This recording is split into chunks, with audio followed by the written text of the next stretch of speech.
Sorting Habitual Emotions. As a foreword for this practice, let's look at death and how it's seen in different cultures. For example, in our modern Western culture, it's seen as something dark and sad. Of course, it is when death happens unnaturally or by violence. Yet, there are cultures where death is celebrated, and when a relative dies, a feast and a celebration is held.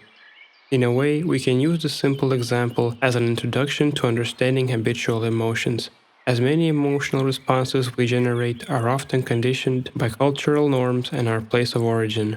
Occasionally, and especially in our Western culture, those conditions are more toxic than anything. Let's take disappointment for example. Why do we feel disappointed when something takes more time than we thought? Why do we feel discouraged and disappointed by lessons we're presented with when those same lessons give us the perspective and opportunity to grow and achieve what is desired more practically? In this practice, we will once again use our awareness to spot and deconstruct the emotional responses that happen within us during different events and figure out if they are right for us or if they need to be reprogrammed. This practice contains less theory and more fieldwork, as the theoretical part of it is less applicable than the practical side. Why? Because deconstructing your emotions in retrospect during a meditation, for example, has less impact than picking it apart as it emerges. Of course, it's harder to become aware when you're in the midst of an emotional response. Yet, we should always keep in mind that it's not about the speed of our progress, but the progress itself. There is no need to rush and try to solve everything instantly.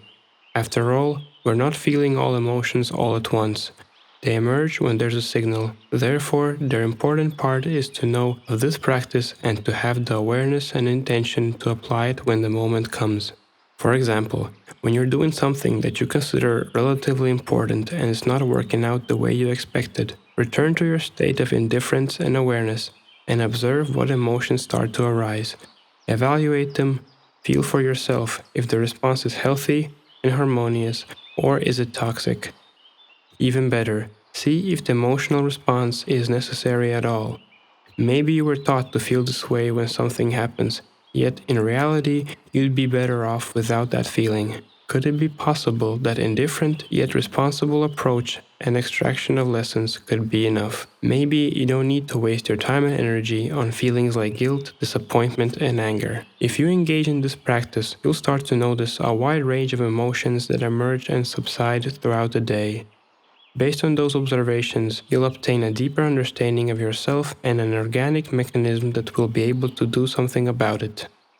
Then, while in the field, you'll be able to manage those responses much better, and in later meditations, you'll have the peace and time to go over the highlights and figure out their origins and what to do about them.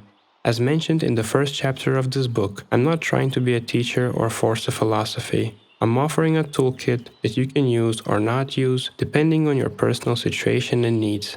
After all, it's about having the awareness and the ability to bring about improvements and not blindly believe everything